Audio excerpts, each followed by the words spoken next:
Hi, welcome to Study IQ. Study IQ में आपका बहुत बहुत स्वागत है।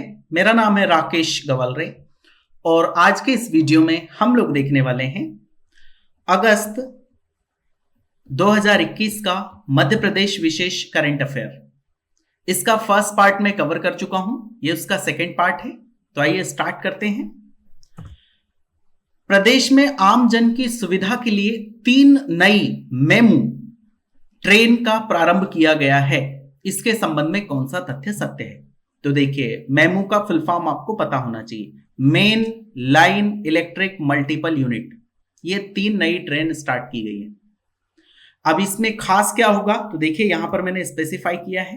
पहले तो आपको ये पता होना चाहिए कि 3 नई मेमू ट्रेन हमारे एमपी में शुरू हुई है। इसका फुल फॉर्म पता होना चाहिए, main line electric multiple unit.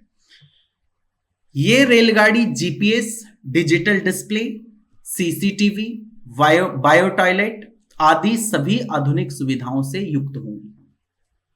काफी अच्छी फैसिलिटीज इसमें मिलेंगी। बायो टॉयलेट आप समझते होंगे, जीपीएस जिससे मॉनिटर किया जा सकता है कि ये कहां पर है अभी ट्रेन। डिजिटल डिस्प्ले भी दिखेंगे कि अभी हर एक प्लेटफॉर्म पे मिलेंगे, ट्रेन के अंदर भी मिलेंगे। इन ट्रेन के माध्यम से यात्रीगण तेज गति से विधापूर्ण यात्रा कर सकेंगे। अब ये तेज गति से विधापूर्ण का मतलब क्या है? इसकी जो स्पीड होगी वो कितनी होगी? 100 किलोमीटर पर आवर, काफी ज्यादा स्पीड होगी। प्रत्येक ट्रेन में 8 डिब्बे होंगे जिनमें 650 यात्री बैठकर यात्रा कर सकेंगे। ये एक प्रकार से अगर आपको समझ रहा हो तो जो लोकल ट्रेन होती है, ठीक उसी प्रकार का कंसेप्ट होता है। जो बड़े बड़े महानगरों में लोकल ट्रेन होती है, उसी प्रकार का ये कंसेप्ट है। 100 किलोमीटर पर आवर से वो ट्रेन दौड़ेगी और 8 डिब्बे होते हैं। जैसे अगर आप मुंबई में देखेंगे तो यहां पर जो लोकल ट्रेन होती है उनमें तकरीबन 8 से 12 के लगभग क्या होते हैं? डिब्बे। और वो सारे के सारे जनरल होते हैं। हालांकि एक आरक्षित भी होता है, स्पेशल क्लास का होता है वो, पर पर्टिकुलर व्यक्ति के लिए आरक्षित नहीं होता, स्पेशल क्लास का वो डिब्बा होता है। ठीक ऐसा ही इसमें भी है। 650 यात्री बैठकर यात्रा कर सकेंगे, 8 डिब्बे होंगे।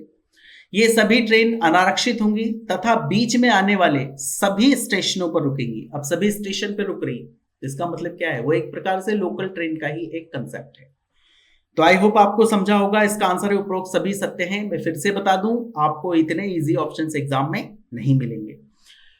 एग्जाम में जो ऑप्शंस होंगे वो डिफिकल्ट होंगे।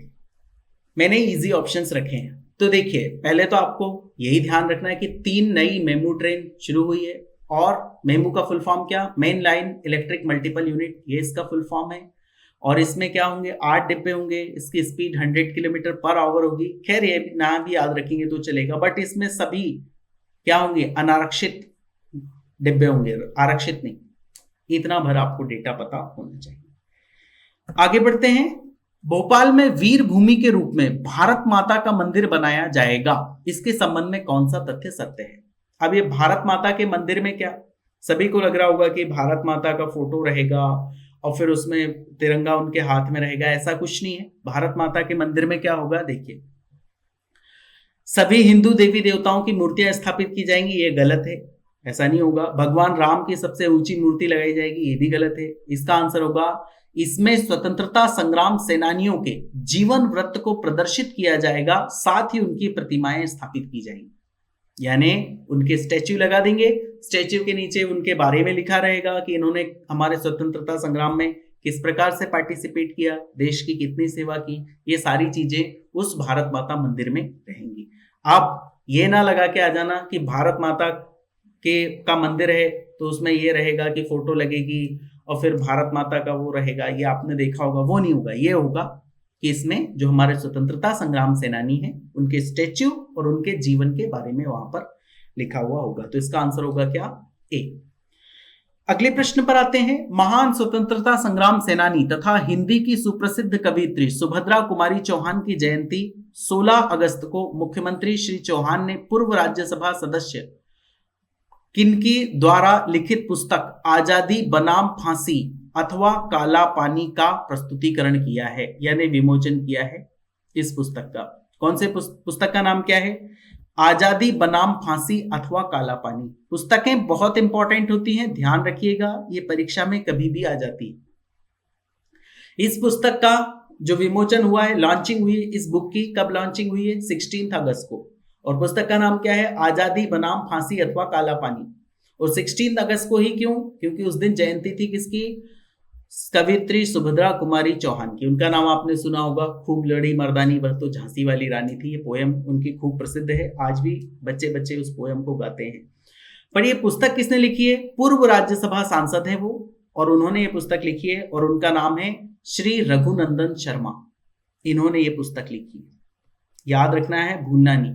ये किसके ऊपर डिपेंडेंट है, यानी किसके बारे में है ये पुस्तक? तो आजादी में जो हमने संघर्ष किया, काला पानी की जो सजा होती थी, जो दूर भेज दिया जाता था उन्हें अंडमान निकोबार आइलैंड के तरफ, उसके ऊपर ये पुस्तक लिखी हुई है, आजादी बनाम फांसी अथवा काला पानी।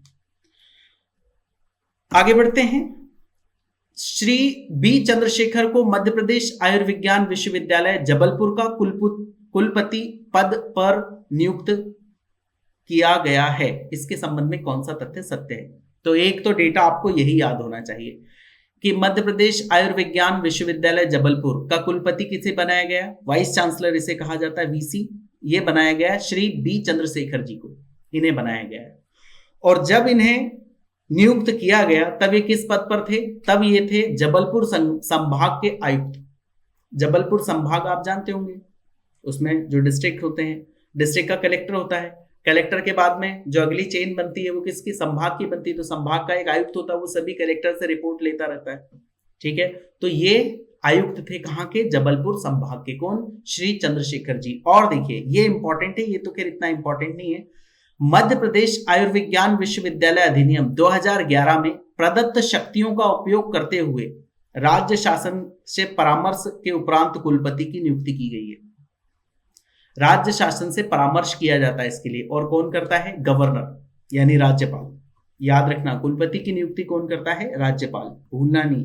ये परीक्षा में आ सकता है, हमारे पॉलिटी वाले पोर्शन में, या जो आयोग वाला पोर्शन है उसमें आ सकता है। तो इस अधिनियम का नाम क्या है? मध्य प्रदेश आयुर्विज्ञान विश्वविद्यालय अधिनियम 2011। इस अधिनियम से शक्ति प्राप्त करके हमारी राज्य सरकार के परामर्श पे गवर्नर ने इनका क्या किया? अपॉइंटमेंट किया। किसका? श्री बी चंद्रशेखर का, ठीक है। जबलपुर में ये स्थित है, ये भी परीक्षा में आ सकता है। मध्य प्रदेश आयुर्विज्ञान विश्वविद्यालय कहां पर है? तो जबलपुर में है। इसके ऊपर भी प्रश्न बन सकता है, ये भी आपको पता होना चाहिए। तो इसका आंसर होगा क्या? उपरोक्त तो दोनों ही सत्य है। अगले प्रश्न पर आते हैं। फिर आपने बिम्स्टेक के बारे में सुना होगा, bay of Bengal initiative for multi sectoral technical and economic cooperation. BIMSTEC, इसके बारे में आपने सुना होगा। इसमें क्या है, जैसे हम बात करें, ये है हमारा भारत। थोड़ा सा मैप मेरे हाथ से खराब बनता है, उसके लिए मैं माफी चाहूंगा। यहाँ पे मैंने ये मैप बनाया, और ये क्या है? बे ऑफ बंगाल। इधर ये क्या है? श्रीलंका।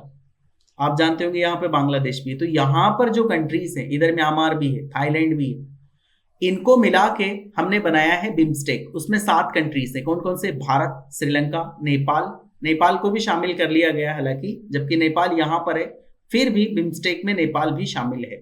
भूटान भी यहाँ पर नहीं है, तो भूटान को भी शामिल कर लिया गया है, ये भी आपको पता होना चाहिए। थाईलैंड, म्यांमार और बांग्लादेश को शामिल किया गया है बिम्स्टेक में। और इसकी स्थापना कब हुई थी? 1997 में। Bay of Bengal initiative for multi sectoral technical and economic cooperation. ये कई बार परीक्षा में इसके ऊपर प्रश्न आ चुका है, इसलिए आप इसको इग्नोर नहीं कर सकते। बैंकिंग के एग्जाम्स में जनरली इसके ऊपर प्रश्न आता रहता है बिम्स्टेक पर। बिम्स्टेक वाटर स्पोर्ट्स प्रतियोगिता में 7 देश के खिलाड़ी शामिल होंगे। अब इसकी प्रतियोगिता कहां पर होने वाली है? तो ये होने वाली है हमारे भोपाल में, यह आपको पता होना चाहिए। भोपाल यानी मध्य प्रदेश की राजधानी में। और इसमें क्या होगा? और ये कहां पर? वाटर स्पोर्ट्स एकेडमी में होगा, जो हमारे मध्य प्रदेश की एक एकेडमी है, वाटर स्पोर्ट्स एकेडमी। कहां पर है ये? भोपाल में। ये आपको मालूम होना चाहिए। ये सीधा प्रश्न इसके ऊपर आ सकता है कि वो बिम्स्टेक का जो वाटर स्पोर्ट्स गेम्स हैं या प्रतियोगिता है, वो कहां पर आयोजित की गई थी? तो वो भोपाल में आयोजित की गई थी। इसमें कितने देश शामिल हैं? तो वो 7 देश शामिल हैं, उसके बारे में हम बात कर चुके हैं। इसके बहुत सारे प्लेयर्स ने इसमें पार्टिसिपेट किया, और कौन कौन सा गेम इसमें हुआ वो भी देख लीजिए। होने वाला है ये, मतलब नवंबर में 2001 में। इसमें यांटिंग कयाकिंग, कैनोइंग तथा रोइंग की प्रतियोगिताएं होंगी। आप इनके बारे में अगर आप जानते हो तो अच्छी बात है, ठीक है, मुझे तो आइडिया नहीं है। याटिंग, कयाकिंग, कैनोइंग, रोइंग की प्रतियोगिताएं हुई, ठीक है, अगर आप इसको याद करना चाहें तो कर सकते हैं। ये वाटर स्पोर्ट्स है, पानी में खेले जाते हैं। तो इसका आंसर होगा दोनों ही सत्य हैं। तो इसमें याद करने जैसा क्या, बिम्स्टेक का जो water sports, youth water sports competition होने वाला, वो कहां पर, हमारे भोपाल में होगा, नवंबर में होगा। राज्य वाटर स्पोर्ट्स एकेडमी में होगा ये, और इसमें 7 कंट्रीज के नाम भी आपको याद रखना है। और बिल्कुल अगर आप इनको याद कर पाए तो अच्छी बात है, मुझे नहीं लगता ये गेम्स इतने इंपॉर्टेंट है। आगे बढ़ते हैं। फिर ये बहुत ज्यादा इंपॉर्टेंट है, मैं ये कहूंगा कि स्पोर्ट्स के ऊपर ये जो पुरस्कार हैं इनके ऊपर तो प्रश्न आता ही रहता है। आप प्रीवियस ईयर के क्वेश्चन पेपर उठाकर देख लीजिए, एकलव्य पुरस्कार, विश्वामित्र पुरस्कार, विक्रम अवार्ड, ये सारे प्रश्न इनके ऊपर आते रहते हैं। तो कुछ मैंने इसमें लिखे हैं, वो आपको याद करना है। और मैं आपको सजेशन दूंगा कि आप क्या करिए, इसका पूरा एक ही जगह में आपको डेटा मिल जाएगा। वैसे तो मैंने सारे कवर किए, और उसको पूरा रीड करिए, क्योंकि ये प्रश्न इंपॉर्टेंट है। एमपीपीएससी ने हमारे सिलेबस में मेंशन किया हुआ है अवार्ड्स, मध्य प्रदेश से संबंधित अवार्ड्स, तो इसके ऊपर वो प्रश्न भी पूछते रहते हैं। तो आपको ये किन व्यक्तियों को क्या पुरस्कार मिला है, कौन व्यक्ति कौन सा गेम खेलता है, ये आपको याद करना ही है, उसमें कोई कंसेशन नहीं। खासकर ये जो एकलव्य, विक्रम, विश्वामित्र, स्वर्गीय प्रभास जोशी, ये सारे के सारे अवार्ड्स आपको याद करने होंगे। सो एकलव्य पुरस्कार किन्हें दिया गया, सुषमा वर्मा जी को, जो सीहोर की हैं। खैर इनके शहर का नाम नहीं भी याद रहे तो चलेगा, बट इनके स्पोर्ट्स का नाम आपको पता होना चाहिए। इनका जो गेम है कयाकिंग कैनोइंग, कयाकिंग कैनोइंग, ये इनका गेम है। किसका, सुषमा वर्मा जी का, ये सीहोर की है। तो ये डेटा आपको ये याद रखना है। अब आप बोलेंगे कि इसमें आपने एमसीक्यू नहीं बनाया, तो इसमें काफी डेटा है, इस वजह से मैंने एमसीक्यू नहीं बनाया। तो एक सुषमा वर्मा जी का नाम, दूसरा तुषिता सिंह, इन्हें व्यक्तिगत पुरस्कार मिला है। ये सॉफ्ट टेनिस खेलती है, सॉफ्ट टेनिस। अब ये ना पूछना कि सॉफ्ट टेनिस क्या होता है, होता होगा कुछ, ठीक है, आपको भी शौक लगे तो आप भी खेलिए, just kidding, don't take it seriously. Arjun Singh Bhopal से, और ये घुड़सवारी करते हैं। सुनील डावर, ये सब आपको रीड करना है, याद करना है, बट एक बार मुझे रीड करके बताना चाहिए। सुनील डावर बड़वानी के हैं ये, और ये एथलेटिक्स हैं। गौरांशी शर्मा, ये दिव्यांग हैं, और ये भोपाल से हैं और बैडमिंटन खेलती है। राम मिलन यादव टीकमगढ़, ये क्या करते हैं, सेलिंग। अंकित शर्मा ग्वालियर, ये फेंसिंग गेम खेलते हैं। अब होगा कुछ फेंसिंग, बट ये आपको गेम याद होना चाहिए, क्योंकि इसके ऊपर सीधे प्रश्न ऐसे आ जाते हैं। जैसे मुस्कान किरार पे प्रश्न आया था 2019 की जो पीएससी हुई थी, उसमें मुस्कान किरार पे प्रश्न आया था कि मुस्कान किरार किस खेल से संबंधित है। तो ऐसा इनके बारे में भी आ सकता है कि अंकित शर्मा जी किस खेल से संबंधित है। तो आपको ने नहीं पढ़ा तो फिर कोई तीरंदाजी लगाता है, कोई कबड्डी लगा के आ जाता है, और इसका आंसर होता है क्या, फेंसिंग। तो ये आपको पता होना ही चाहिए, कोई कंसेशन नहीं। अनुराधा अहिरवार जी, ये तीरंदाजी करती हैं। प्रीति रजक शूटिंग से रिलेटेड है ये। देखिए, तीरंदाजी और शूटिंग अलग अलग होती है। शूटिंग उससे राइफल से या पिस्टल से की जाती है, तीरंदाजी वो ऐसा धनुष बाण चलाते हैं। शशांक पटेल ताइक्वांडो, ये भी भोपाल से हैं। इनके नाम आपको बिल्कुल याद करना ही है। फिर दलीय पुरस्कार दिए गए हैं, तो वो किसको, विवेक सागर जो होशंगाबाद के हैं, इन्होंने तो काफी नाम रोशन किया है, हॉकी खेलते हैं। हर्षवर्धन तोमर बास्केटबॉल, पूजा मालवी मलखंब, सुश्री प्राची यादव दिव्यांग हैं ये, और ये पैरा कैनो गेम खेलती हैं, बहुत अच्छी बात है। विश्वामित्र पुरस्कार भी दिया गया है, तो ये वीरेंद्र डबास दिव्यांग ग्वालियर से हैं, ये पैरा स्विमिंग एवं पैरा एथलेटिक्स। रिचपाल सिंह सलारिया जबलपुर तीरंदाजी टेबल टेनिस संघ। Shri Ajay Chhajlani life time achievement पुरस्कार इन्हें दिया गया है। किसे, श्री अजय छजलानी जी को। इनमें ये थोड़ा सा मिस टाइप हुआ है, सिर्फ तीरंदाजी इनका आपको ध्यान रखना है। श्री रिचपाल सिंह सलारिया।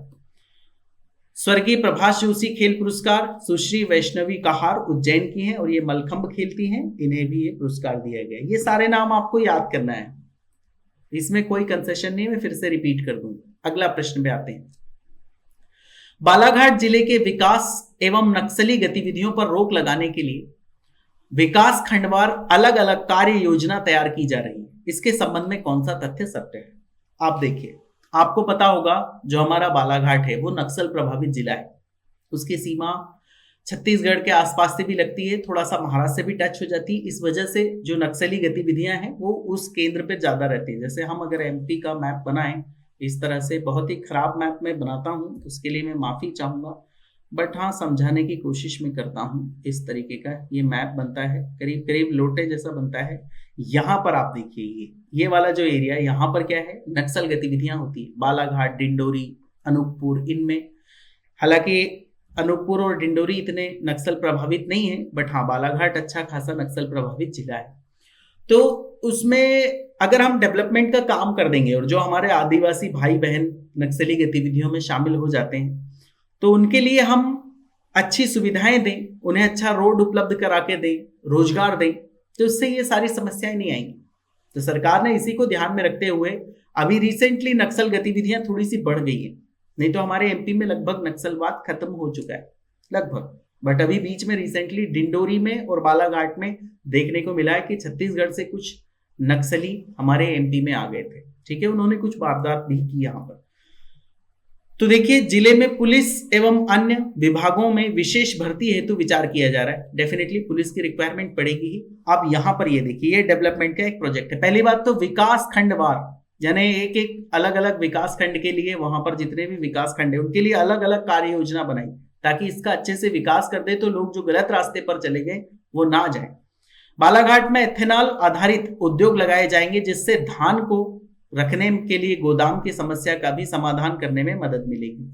आपको पता होगा एथेनॉल प्रोजेक्ट में धान उपयोगी होती है, धान का जो भूसा होता है वो भी काफी उपयोगी होता है। किसानों को भी इसका लाभ मिलेगा। डेफिनेटली वो अपनी धान बेचेंगे, अच्छे दाम में बेच सकते हैं जब उद्योग वहां पर लग जाएंगे। तो इसका आंसर होगा क्या, उपरोक्त दोनों ही सत्य हैं। सो इसमें याद करने जैसा क्या, नक्सली गतिविधियों को रोकने के लिए, कम करने के लिए विकास खंडवार कार्य योजना बनाई गई। किस जिले के लिए, तो वो बालाघाट के लिए बनाई गई। वहां पर क्या, धान पर आधारित जो एथेनॉल के प्लांट्स हैं वो लगाए जाएंगे और विशेष पुलिस की भर्ती भी वहां पर की जाएगी। इतने पॉइंट्स आपको पता होने चाहिए। अगले प्रश्न पर आते हैं, नव भारत साक्षरता कार्यक्रम। अब आपने साक्षरता कार्यक्रम के बारे में खूब सुना होगा, मैंने भी सुना है। बचपन से आप सुनते आ रहे होंगे कि भारत को साक्षर बनाना है, मध्य प्रदेश को साक्षर बनाना है। अब ये साक्षरता में होता क्या है? साक्षरता में ये होता है कि जो लोग जिनकी एज हो गई और पढ़ नहीं पाए, किसी वजह से साइन भी नहीं कर सकते, वो कुछ पढ़ भी नहीं सकते, तो उनको काफी समस्या होती है। जैसे मोबाइल ऑपरेट करने में प्रॉब्लम होती है, इसके अलावा कोई सरकारी कागज है या घर का भी थोड़ा बहुत पढ़ने में उनको प्रॉब्लम होती है। सिग्नेचर करने की बजाय वो अंगूठा लगाते हैं, कोई भी कहीं भी लगवा सकता है। तो इस वजह से नव भारत साक्षरता कार्यक्रम हमारी सरकार ने शुरू किया है।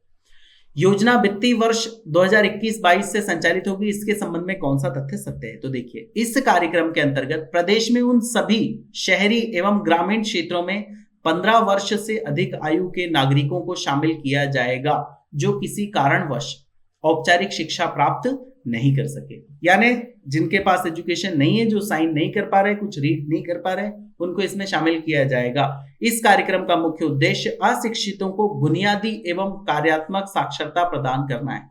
बुनियादी और कार्यात्मक का मतलब क्या, जो हमारे डेली रूटीन में उपयोग में आती, जैसे मैंने आपको मोबाइल का एग्जांपल दिया, वो अभी कई बार तो ऐसा होता है कि कई लोग इतने इलिटरेट होते हैं बेचारे कि वो नोट भी ढंग से रीड नहीं कर पाते कि ये 20 का नोट है कि 200 का नोट है, नोट भी कंफ्यूज करता है। तो उनको एक बुनियादी यानी जो बेसिक रिक्वायरमेंट है उतनी तो प्रोवाइड की जाए ताकि वो क्या करें, अपनी बेसिक जो जरूरत है उसके लिए किसी और पे डिपेंडेंट ना हो, कोई उन्हें मूर्ख ना बना पाए। तो इसका आंसर होगा उपरोक्त दोनों सत्य है। कार्यक्रम का नाम क्या है? नव भारत साक्षरता कार्यक्रम। वित्तीय वर्ष 2021-22 में, फाइनेंशियल ईयर 2021-22 में ये लागू किया जाए।